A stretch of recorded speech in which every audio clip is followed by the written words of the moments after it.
जय श्री कृष्णा। आज मैं आपके सामने श्रीमद् भागवत गीता के 5वें अध्याय का पाठ करूंगा और हम इससे उस ज्ञान को प्राप्त करेंगे जो भगवान कृष्ण अर्जुन को दे रहे हैं। दोस्तों, श्रीमद् भागवत गीता के 5वें अध्याय में अर्जुन भगवान से पूछते हैं कि कर्म संन्यास अच्छा है या कर्म योग अच्छा है, कौन सा मार्ग कल्याणकारी है, हमें ये बताएं।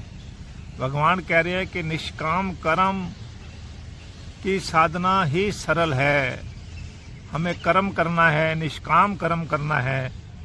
ईश्वर को समर्पित करने से हमें पाप नहीं लगता, फल की इच्छा नहीं रखनी है, भगवान के प्रति जो कर्तव्य है वो करना है, बंधन से मुक्त रहना है, न कोई कामना करनी है न उससे घृणा करनी है। अपने कर्मों को दिव्यता पूर्वक चेतना से जुड़कर कर्म करना है, मोह त्यागना है और आसक्ति नहीं करनी, अटैचमेंट्स का त्याग करना है।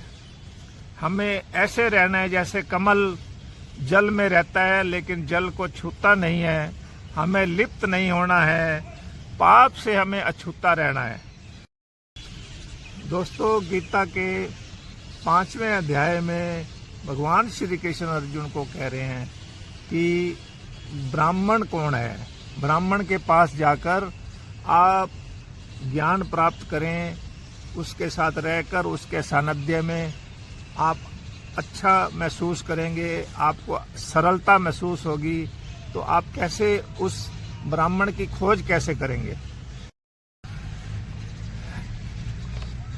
इस अध्याय के 5वें अध्याय के 8वें श्लोक में भगवान कह रहे हैं कि वो ज्ञानी जो नम्रता पूर्वक जीता है, दिव्य तत्व को देखता है, जिसके लिए सभी जीव समान हैं, विद्या और विनय से युक्त है, सभी को समभाव से देखता है, जिसने आत्म साक्षात्कार किया हुआ है, जो मोक्ष की मुक्ति की आपको रास्ता दिखा सकता है, उस व्यक्ति से, उस ज्ञानी पुरुष से, उसी ब्राह्मण से आप ज्ञान प्राप्त करें।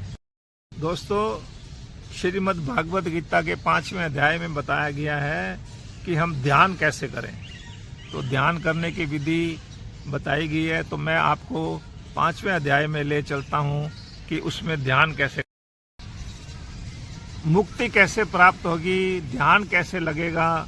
इसके लिए बताया गया है कि सबसे पहले तो विषय भोगों का चिंतन ना करें, विचार त्याग दें, थॉटलेस हो जाएं, नेत्रों की दृष्टि को भृगुटी के बीच में स्थित करें, नासिका के बीच में विचरने वाले प्राण और अपान वायु को सम करें, जिसकी इंद्रियां और मन बुद्धि जीती हुई हैं। सबसे पहले इंद्रियों और मन को जीतना है। ऐसा मोक्ष प्रायण मुनि इच्छा, भय और क्रोध को त्याग करके सदा मुक्त रहता है। तो ध्यान ऐसे लगाएं तो आपको भी मुक्ति प्राप्त होगी। दोस्तों, श्रीमद् भागवत गीता के 5वें अध्याय में बताया गया है कि हमें शांति कैसे प्राप्त होगी। शांति प्राप्त करना चाहता है हर मनुष्य, हर प्राणी, इसमें नर नारी सभी शामिल हैं। तो 5वां अध्याय हमें बता रहा है,